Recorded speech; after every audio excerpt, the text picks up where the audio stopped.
Well, the Tampa Bay Buccaneers just lost to the 2-10 Saints at home. Yep. Tyler Shook became the Grinch and ruined it for us. That and more coming up on the next episode of Buccaneers Captain Report. Stay tuned. Stay locked in.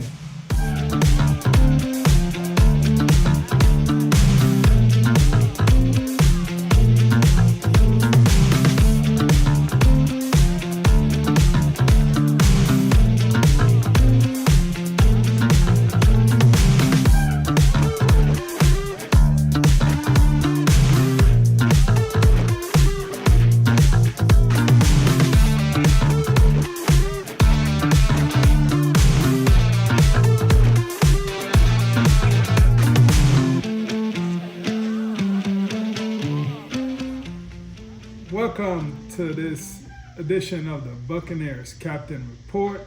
I am Big, he is Small, AKA Jive. and we are coming to you after a loss to the New Orleans Saints.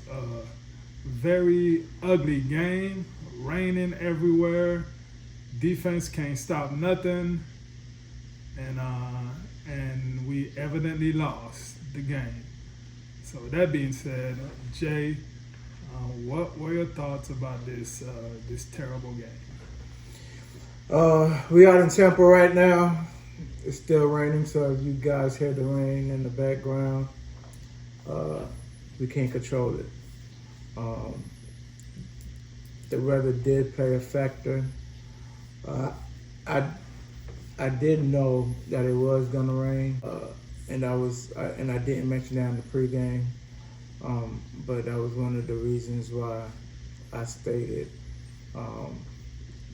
the key matchups would be the Bucs defense versus New Orleans Saints offense, because the defense have been struggling for the last couple of games. They've been playing good, but I'm not gonna say struggling. They've been playing well, but they haven't been playing like that hardcore Bucs defense, Todd Bowles defense. For the most part, what I take from the game is I'm not surprised. I said it before. There's no teams out there that's intimidated by the Bucs at all.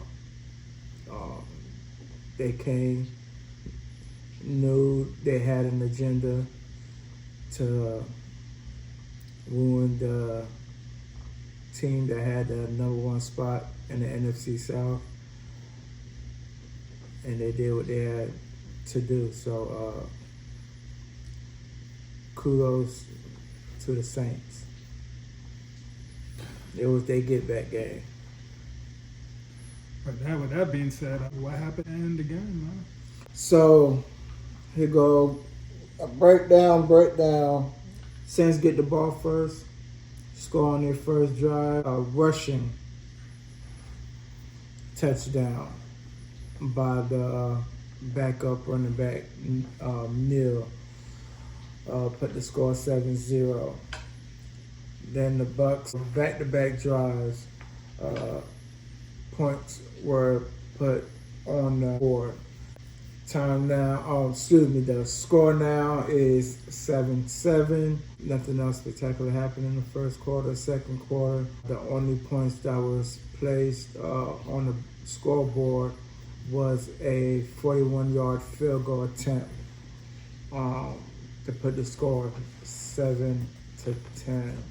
What did you see the first half, Big? That the Bucs could have did better. After the first quarter, when they scored and then we scored, I'm like, okay, come on. It looked like it's going to be a high-scoring game. But then the skies just opened up and it started pouring. And that just slowed everything down. The only points that was scored in the second quarter was a field goal by us. So that basically stopped throwing. Both teams basically just stopped throwing. Just went to running the ball. All right. That was about it. Second half, after halftime, the rain seemed as though it was going to stop, and then it started back over again. But the Bucks on their first possession, Baker Mayfield throws a touchdown. Baker Mayfield throws an interception.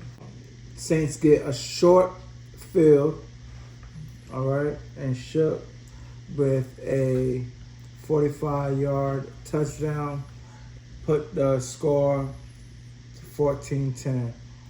Saints are now up.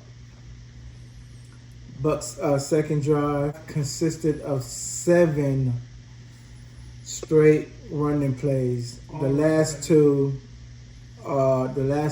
plays were to Sean Tucker, touchdown to put the score to 14-17. Bucks now has the lead. Saints drive, they did complete. The highlight of their drive is they did complete a 4th down, but the lineman was down the field that gave them a penalty, so they had to settle for 3-point field goal. I had the score 17-17. Bucks get the ball back at the end of the third quarter, going in now to the fourth quarter. The game is still tied 17-17, and this is when the game gets away from the Tampa Bay Buccaneers. The Bucks go for 4th down.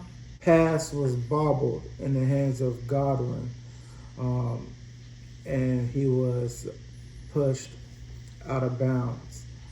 So they called it incomplete. Saints, first drive of that fourth quarter, get a second touchdown from Tyler Shook with a running play, 13-yard run to put the score 24-17. On their next drive, Baker Mayfield took a shot at the end zone to Emeka Egbuka in the end zone. Right in his hands, he drops a wide open touchdown. So the Bucks had to settle for 3 points, putting the score 24-20. Saints drive, they basically ran down the clock, forcing the Tampa Bay Buccaneers to use all of their timeouts. But that drive did end with a 3-and-out. The Bucks get the ball back, couldn't move it down the field, and that was game. And as I say, murder she wrote. Saints on their possession, nailed the ball, game over. On the second half, what's your take?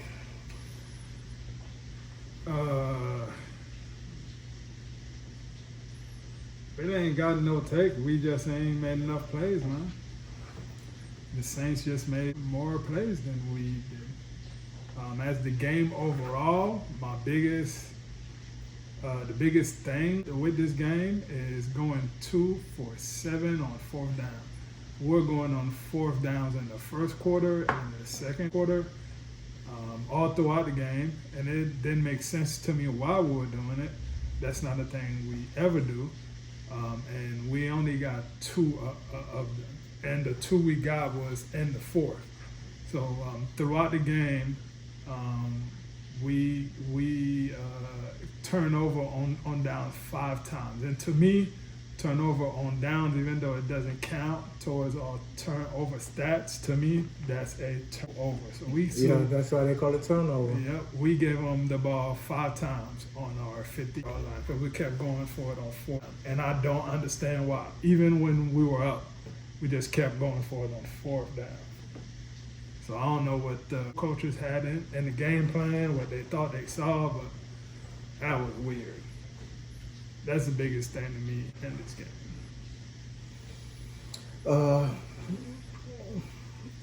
Well, that is one of the biggest things I noticed as well, is the turnover on downs. And as we all say, not just me and you, but as we all say, the team with the most turnovers is usually the team that's going to lose the game. To comment about, what the coaches are saying is the same thing as what the Buck fans and other folks have been saying throughout the season. The offensive coordinator and the play calling we can't understand it. I'm going to just put it that way. We don't understand it. We're not in this man's head. At this point, with the way things are going, I can't speak for you, and I can't speak for our fans, but it's not looking good for us. As we even get to the playoffs, it's not looking good for us. So that's what I take from the game.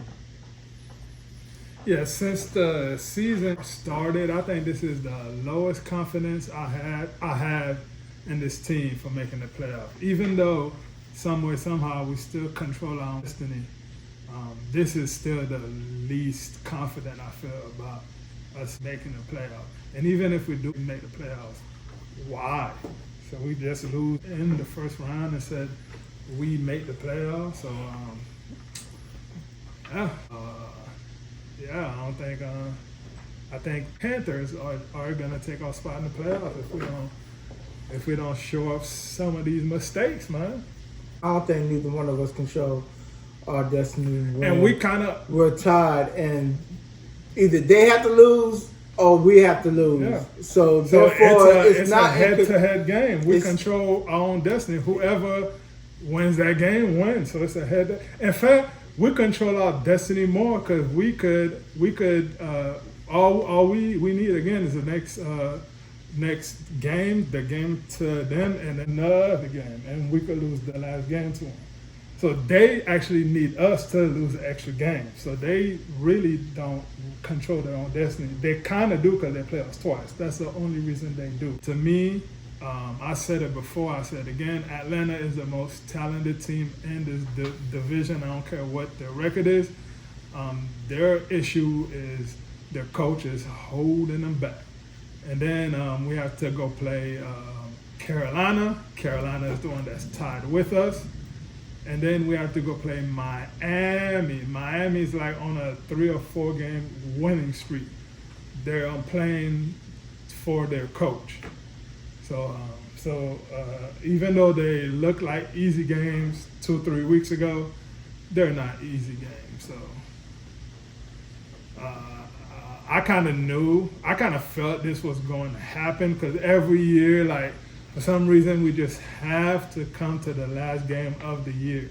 Like we still have the opportunity to wrap this thing up before the last game of the year, but for some way, somehow, it always comes down to the last game of the year.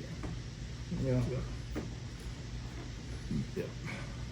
That's how we like to do it, I guess. As far as stats and this game, it's really not much to talk about. We were equal on most yards. We had more yards than them. Who cares? Passing yards, about equal, 1 yard apart. Rushing yards, we had more than them. Yards per play, they had more than us. We had more first down. Third down efficiency for us was terrible. For them, it wasn't good, but it was less terrible than us. Mm-hmm. We were 3 for 13. They were 5 for 11. The big number is fourth down efficiency, 2 for 7. So we're giving the ball 5 times, basically on our 50-yard line, and Baker threw an INT. So that's six turnovers. Even though on the stat line it's gonna say 1, I'm counting that as 6. And we picked Tyler Shuck off once, and they went forward on fourth down once and did not pick it up. So that's 2 turnovers for us and 6 for them. Story of the game right there. We sacked them 3 times. All 3 of those sacks came in the first half. They punted 3 times because they were actually playing a game how you're supposed to play it and not going for fourth down error every time. I don't know what is up with that. What's going on? Nobody lost a fumble. I talked about the INTs already. And of course, our kicker, McLaughlin, was perfect, 2 for 2 on field goal. And in the red zone, we were 50%. That's about just like we said, just like you said, I said. It wasn't going to be it was just like a blah game, because I was watching the game, not really cheering for real, just watching. You know what I'm saying? Yeah, it was one of the games, like I said, I wasn't excited for it. It doesn't do nothing for me with the win or loss. With the win, it would have just been the team trash anyway. It wouldn't have did nothing for me. With the loss, it's like, I'm not surprised because of the simple fact that there is no telling when it comes to the NFL what team is going to come out and be the more dominant team when the end of those 60 minutes are up. At the end of the year, what I do on Sunday, since I ain't got nothing going on, is I just put a game on. Like, I go from week 1 to if we go to playoff, to the last game of the playoff, and I just watch every game every week. Yeah. Just go like to put myself through that pain all over again, I guess. Yeah. You know. You might want to seek therapy for that.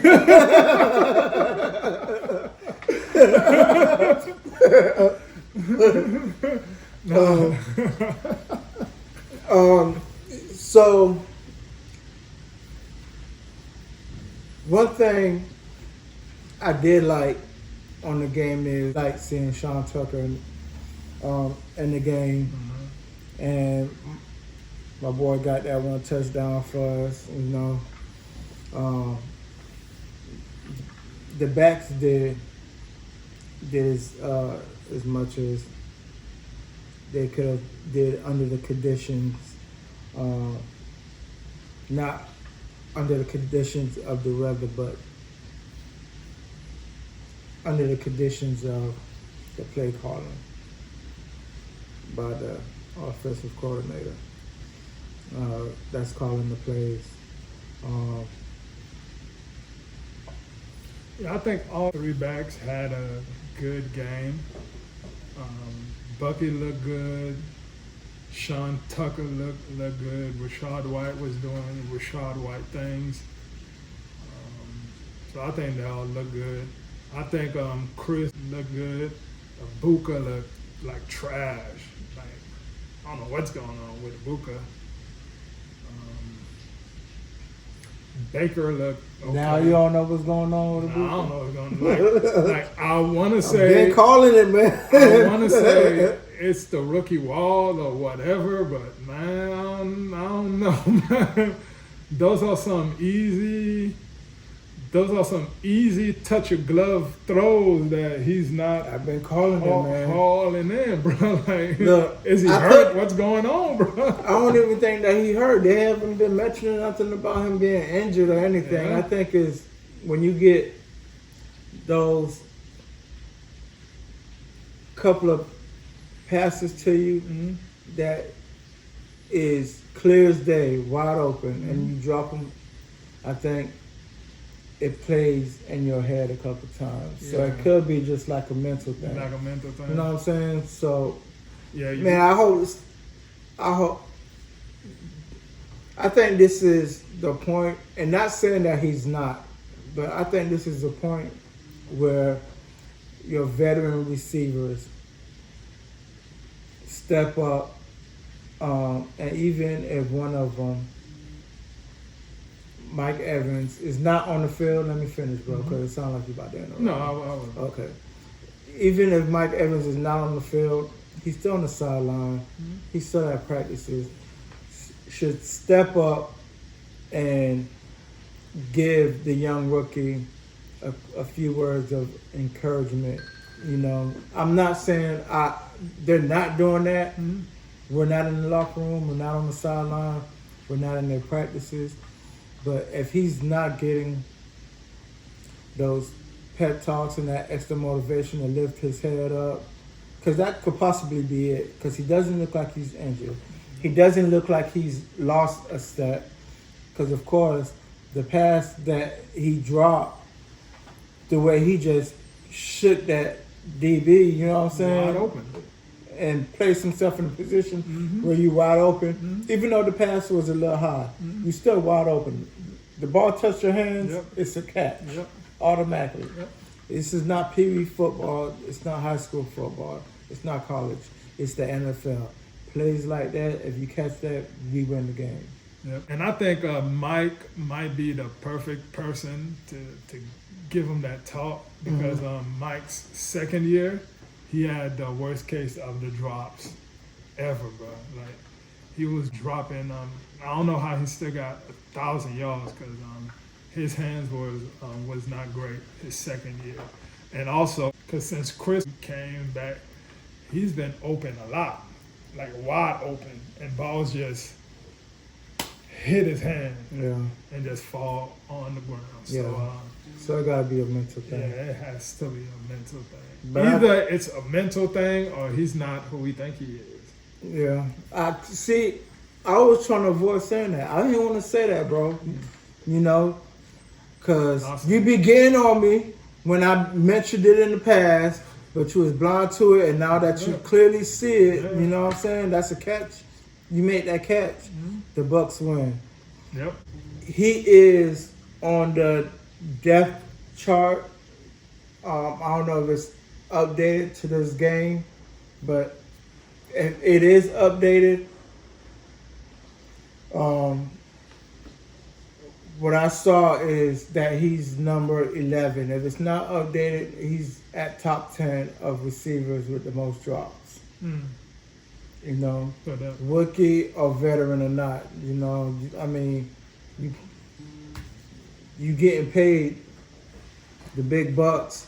You know what I'm saying? Or in his case, his contract, his rookie contract, big bucks to do a job. You know, if you unable to do the job, you gotta be either benched or drop. And not taking nothing away from the spectacular plays that he has given the Bucks. Because right now, even as we speak, as a rookie, I feel like he's still in the running of Rookie of the Year. He's second to Tedero McMillan. Yeah, so I know either it was last week or the week before that, I know he was first. But he's still in the running, and I just want him to finish these. Look, if he could finish these last, 5 games? We had 6 before this game, right? We have 4. We had 5 before this game, right? Yeah, we have 4 left. So if he could, even if he dropped the ball 1 or 2 more times within the 4 games, but contributes and actually giving us touchdowns and catches, because you can't be dropping the ball and not scoring. You know, so if he could give us a touchdown on each of those games, then I think he should still be good in the Rookie of the Year runnings. But if he's just dropping balls and not even contributing or helping us put points on the board, then that's what I gotta say about. Yeah, he might be hitting the rookie wall because college season ended. No, it's still going, right? No, it ended in playoff. It ended. Yeah, so usually his season is done right now, right? No, he's still going to play. Yeah. But college football starts a week before. Right. That's NFL, what you're saying. Yeah. So usually he would have been done. So hopefully it's the rookie wall. He can shake everything off because if we're gonna make this run, we are going to need him. With that being said, any positives you take away from the game? Let me end it with this, because that's what I meant to say. Because even though he is in the rookie runnings for rookie of the year, and this is just me. If he continues to play the way he's playing, and he can't shake either that mental breakdown that I believe he's going through, or that rookie wall that you believe that's happening to him, I think they should swap him out with Johnson. Tez? No. The other Johnson. Johnson? What? Because I like the other Johnson. I like his speed. I know one of the games that when Evans and Chris Godwin was out and McMullen was out, even though on the pass from Baker, where Baker had the interception, he was involved in it. I think his hands is better than. I'm not fin. Yeah, I am. I think his hands. I'm not talking about the route itself. I'm talking about the hands part. I think his hands is better than Emeka Egbuka. His speed is definitely better because that kid can run.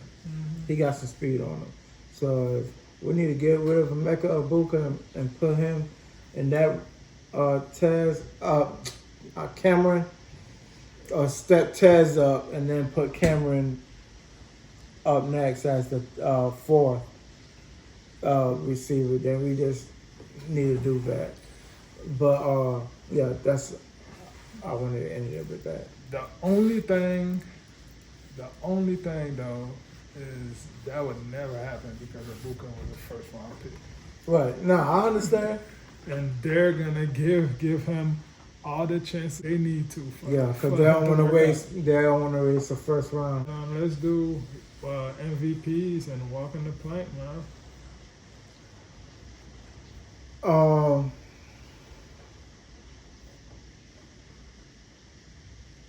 I'm gonna do walking the plank first. I usually do the MVP, but I'm gonna do the walking the plank.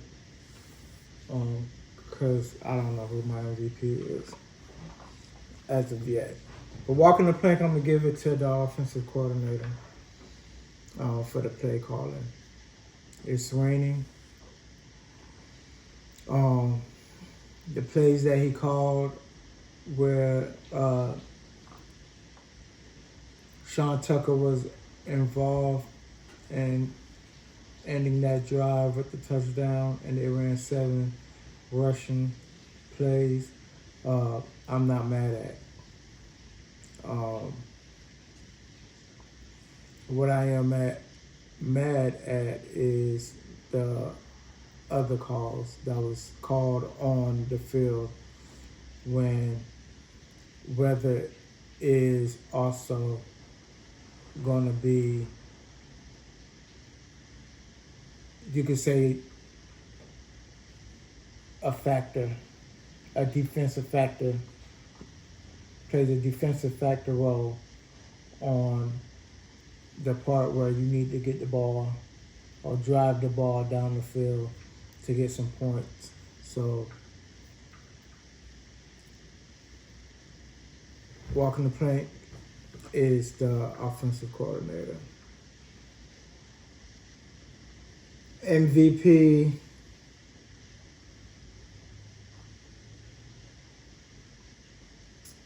I don't know who the MVP is, bro. I think same as like last week, everybody just played like on a evenly level field. And it sucks, man, that these last two games is we won last week. I can't think of an MVP. We lose this week. I still can't think of an MVP. So that's basically telling me that the Bucks' overall performance play is just below average. It's mediocre to me. And you got to be more than average. You got to be better than average to be a team to compete in the playoffs. You know, because the people who makes it to the playoffs are basically teams that are the top of the top and deserve a chance to play in the Super Bowl. And they've just been playing mediocre, so I can't even think of an MVP. Yeah, they're all on like a evenly playing field to me. Maybe if I hear yours. All right. Well, my walking the plank is going to be the entire second half defense. Defensive players, defensive coaches, Todd Bowles, just throw the whole thing in the trash, man. You can't say, it was the rain because it rained for them too. So the defense is going to be my walk in the plank. And as far as MVP, I got two. They're going to be co-MVP. I got Sean Tucker with 7 yards. With 7 carries, 29 yards, 4.9 yard per carry, with 1 touchdown. And the second one is going to be Chris. With 5 catches for 55 yards, average of 11 yards per catch, with his lone one being 21 yards. And that's that. All right, I'll give Bucky Irving with 2 receptions, 26 yards, rushing 15 carries for 55. And he's got that touchdown on the receiving end. So I give Bucky coming back his second week. He's showing that his comeback from last week wasn't just like a fluke. He looked explosive. He looks explosive. He really did have that good run, that 32-yard run, which I felt like was a good impact. Even though did we score on that? I don't remember. That was a field goal. Oh, It was a 3-point, but he got him down the field. He kept the drive going. Ladies and gentlemen, look, you know the game, can't win them all, and when you lose them, you can't let it stick. The Bucks have to take it to the chin, learn from it, and don't let it affect for next week. Tyler Shook did a number on us. One of the key matchups that I said is the defense. We need to look out for the defense versus their offense. Control the pressure on the quarterback. The pressure was there. I believe the first half it disappeared the second half, and I've always said the middle of the field have been a problem, and they was attacking the middle of the field, and Tyler Shook got 2 rushing touchdowns on us. Every third down, they threw to the middle of the field. Yeah. And it was a first down for them. Yeah. Crazy. And I said the middle of the field is our weakest point. The game ended New Orleans Saints 24, Buccaneers 20. Thank you for joining us. Please like, comment, subscribe, and make sure you leave down in the comments who you think your MVP is and who you think is walking the plank. Or if you disagree with all MVPs and all walking the planks, and what you think about overall on the game. Big? Yeah, we lost this one. Feels terrible, but they have to forget about this game and move on. Because on Thursday we have the Falcons, and that one is gonna prove to be a very tough game for us. So once again, thank you for joining us on this edition of Buccaneers Captain Report. I'm big and he is small. AKA Jive. And we will see y'all on the next one. Pray for us for Thursday, right? Yes, sir. Love, family.